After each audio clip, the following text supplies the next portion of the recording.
Alright guys, so today we are going to be looking at the book Stellaluna. We're going to figure out what problem she has and how she changes throughout the story.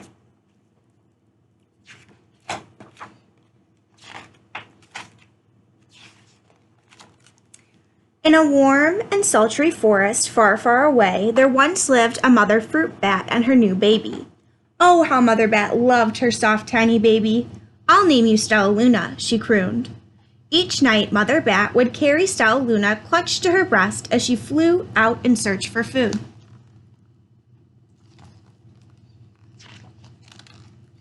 One night, as Mother Bat followed the heavy scent of ripe fruit, an owl spied her.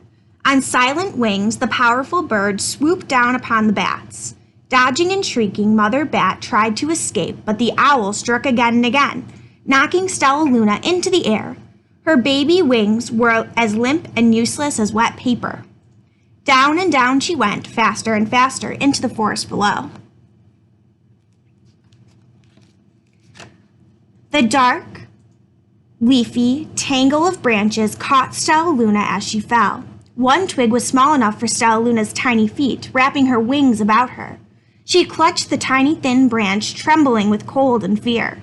"Mother," Stellaluna squeaked, "where are you?" By daybreak, the baby bat could hold on no longer. Down, down again she dropped. Flump! Stellaluna landed head first in a soft, downy vest, startling the three baby birds who lived there. Stellaluna quickly clambered from the nest and hung out of sight below it. She listened to the babble of three birds. "What was that?" cried Flap. "I don't know, but it's hanging by its feet," chirped Flitter. "Shh! Here comes Mama," hissed Pip. Many times that day, Mama Bird flew away, always returning with food for her babies. Stellaluna was terribly hungry, but not for crawly things Mama Bird brought. Finally, she thought the little bat could bear it no longer.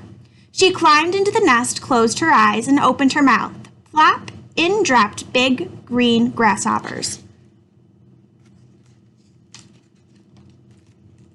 Stellaluna learned to be like the birds. She stayed awake all day and slept all night. She ate bugs even though they tasted awful. Her bat ways were quickly disappearing, except for one thing. Stellaluna liked to sleep hanging from her feet. Once when Mama was away, the curious baby birds decided to try it out too. When Mama Bird came home, she saw 8 tiny feet gripping the edge of the nest. "Eek!" she cried. "Get back up here this instant. You're going to fall and break your necks." The birds clambered back into the nest, but Mama Bird stopped Stellaluna. "You are teaching my children to do bad things. I will not let you back into this house unless you follow the nest rules and promise to obey the rules of this house." Stellaluna promised. She ate bugs without making faces, she slept in the nest all night, and she didn't hang by her feet. Stellaluna behaved as a good bird should. All right, so I am seeing our problem is that Stellaluna doesn't feel like she fits in. Everything she does, her Mama Bird is telling her that basically that that's not being a good bird. All the babies grew quickly. Soon the nest became crowded. Mama Bird told them it was time to learn to fly. One by one, Pip, Flitter, Flap, and Stellaluna jumped from the nest. Their wings worked, just like them.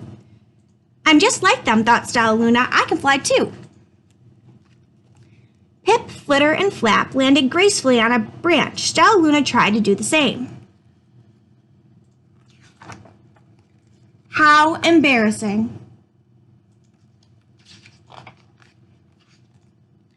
"I will fly all day," Stellaluna told herself. "Then no one will see how clumsy I am." The next day, Pip, Flitter, Flap, and Stellaluna went flying far from home. They flew for hours, exercising their new wings. "The sun is setting," warned Flitter. "We had better go home, or we will get lost in the dark," says Flap. But Stellaluna had flown far ahead and nowhere to be seen. The 3 anxious birds went home without her. Alone, Stellaluna flew and flew until her wings ached and she dropped to a tree. "I promise not to hang by my feet," Stellaluna sighed. So she hung by her thumbs and soon fell asleep. She didn't hear the soft sounds of wings coming near her. "Hey," a loud voice said, "why are you hanging upside down?" Stellaluna's eyes opened wide. She saw a most particular face. "I am not upside down. You are," Stellaluna said. "Ah, but you're a bat. Bats hang by their feet. You are hanging by your thumbs, so that makes you upside down," the creature said. "I'm a bat. I am hanging by my feet. That makes me right side up." Stellaluna was confused. Mama Bird told me I was upside down. She said I was wrong. Wrong for a bird, maybe, but not a bat. Okay, so now he's meeting another bat, and I feel like he's starting to realize that, or Stellaluna's starting to realize that maybe she's not that weird. Maybe she just was learning the wrong things. More bats gathered around to see the strange young bat who behaved like a bird. Stellaluna told them her story. "You ate bugs?" stuttered one. "You slept at night?" gasped another. "How very strange," they all muttered. Wait, let me look at this child." A bat pushed through the crowd. "An owl attacked you?" she asked. Sniffing Stellaluna's fur, she whispered, "You are Stellaluna. You are my baby." "You escaped the owl?" cried Stellaluna. "You survived?" "Yes," said Mother Bat as she wrapped her wings around Stellaluna. "Come with me and I'll show you where to find the most delicious fruit. You'll never have to eat another bug as long as you live." "But it's nighttime," Stellaluna squeaked. "We can't fly in the dark or we'll crash into trees." "We're bats," said Mother Bat. "We can see in darkness. Come with us." Stellaluna was afraid, but she let go of the tree and dropped into the deep blue sky. Stellaluna could see. She felt as though rays of light shone from her eyes. She was able to see everything in her path. Soon the bats found a mango tree, and Stellaluna ate as much fruit as she could hold. "I'll never eat another bug for as long as I live," cheered Stellaluna as she stuffed herself full. "I must tell Pip, Flitter, and Flap." The next day, Stellaluna went to visit the birds. "Come with me and meet my bat family," said Stellaluna. "Okay, let's go," agreed Pip. "They hang by their feet and they fly at night, and they eat the best food in the world," Stellaluna explained to the birds on the way. As the birds flew among the bats, Flap said, "I feel upside down here." So the birds hung by their feet. "Wait until dark," Stellaluna said excitedly. "You will fly at night." When night came, Stellaluna flew away. Pip, Flitter, and Flap leapt from tree to follow her. "I can't see a thing," yelled Pip. "Neither can I," howled Flitter. "Aye!" screamed Flap. "They're going to crash," gasped Stellaluna. "I must rescue them." Stellaluna swooped about, grabbing her friends in the air. She lifted them to a tree, and the birds grasped a branch. Stellaluna hung from the limb above them. So now they're feeling like they can't do these things. So before Stellaluna was feeling weird and like she didn't fit in, now the birds kind of feel that way. "We're safe," said Stellaluna. Then she sighed. "I wish you could see in the dark, too." "We wish you could land on your feet," Flitter replied. Pip and Flap nodded. They perched in silence for a long time. "How can we be so different and feel so much alike?" asked Flitter. "And how can we feel—" "I think this is quite a mystery," Flap chirped. "I agree," said Stellaluna, "but we're friends, and that's a fact."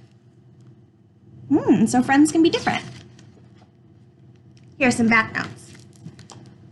Well, I took some notes, and I said that Stellaluna feels like she doesn't fit in was her problem. So in the beginning, she's feeling uncomfortable, embarrassed, and strange. And then she meets this other bat, and the other bat's like, "Why are you doing all these things? That's not what bats do." So when she's around other bats, then she starts to feel normal and proud and lighthearted, because before she was feeling like she was doing everything wrong and being a bad influence on the birds.